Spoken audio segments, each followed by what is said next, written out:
Community's vital retention pond. They warn that continued inaction could lead to devastating floods. This has left homeowners no choice but to demolish gates and erect high boundary walls to protect against rising waters. Although the Ga East Municipal Assembly has removed a 40-foot container placed on the land, residents insist this is not enough. They are calling for a full excavation to restore the retention pond to its original function. Pure water, a community once protected by its natural flood management system, now faces a growing threat due to illegal encroachment. The retention pond, which channels water from the Ebri Mountains, Ajangote Hills and Atomic Hills, served as a crucial buffer until just a month ago. Today, it's being filled with gravel and stone, disrupting the water flow and causing excess runoff to flood nearby homes and businesses. Shaib Wali, a resident for over a decade, said the flooding has worsened significantly with each rainfall. He expressed appreciation to the Ga East Municipal Assembly for removing the container from the site, but insists that far more must be done. We have never experienced this type of thing before until some people deemed it necessary and right to come and fill what is rightfully designated as a wetland by the Assembly with its signboard on it.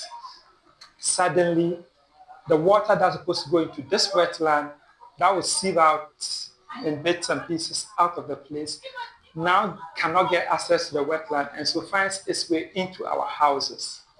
We now experience volumes of water in our houses that we have never experienced before. Another resident, Jedni Odoi, voiced frustration at what he described as a blatant disregard for land laws by the encroachers.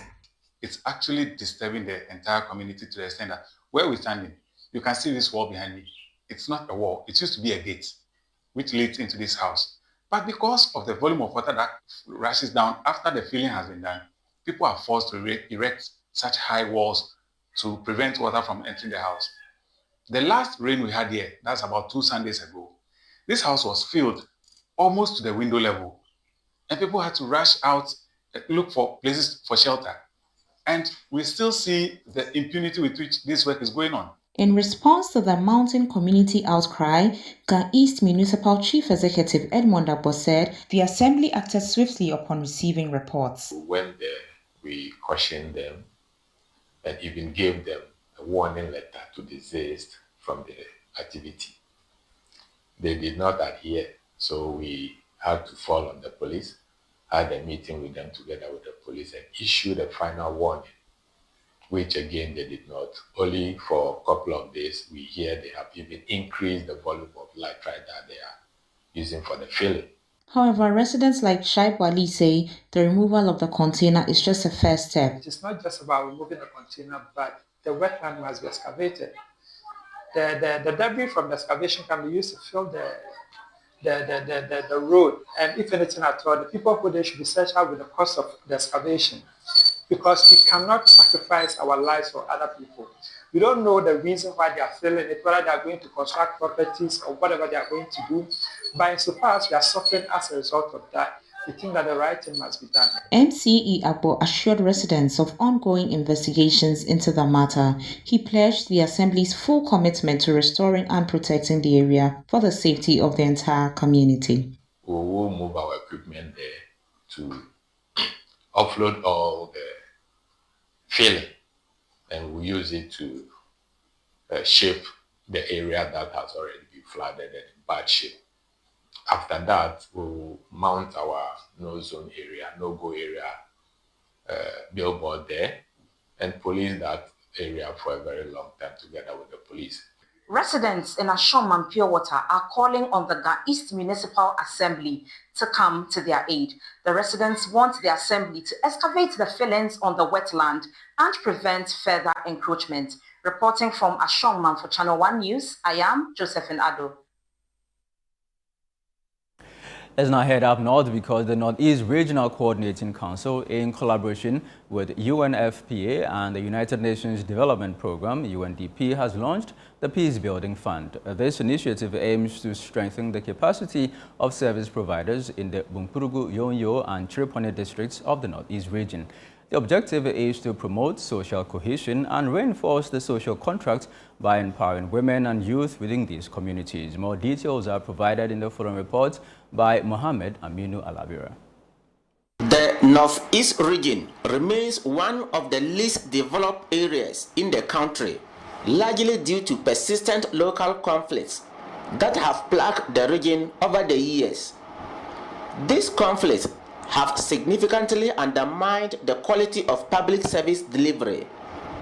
The recent chieftaincy dispute in the Bunkpurgu-Yoyo district, which resulted in the loss of lives and destruction of property, is just one of the recurrent instability in the area. Many are forced to migrate south in search of menial jobs, often engaging in hard labor, known locally as kayayo. In response to these challenges, the Northeast Regional Coordinating Council, in collaboration with the United Nations Population Fund and the United Nations Development Program, has launched a peace-building fund initiative. The project aims to promote peace, train local government staff on right-based service delivery, and strengthen institutional capacities for better service outcomes. The UNFPA focal person spoke to ChannelOne News about the significance of the project. So we are here today on the implementation of the Peace Building Fund project. The project is a collaboration between the UNFPA and the UNDP. It's a 2-year project, and the purpose of the project is to help prevent all localized conflict and empower women and youth, and also bring about improvement in the capacities of our local government institutions to deliver quality services.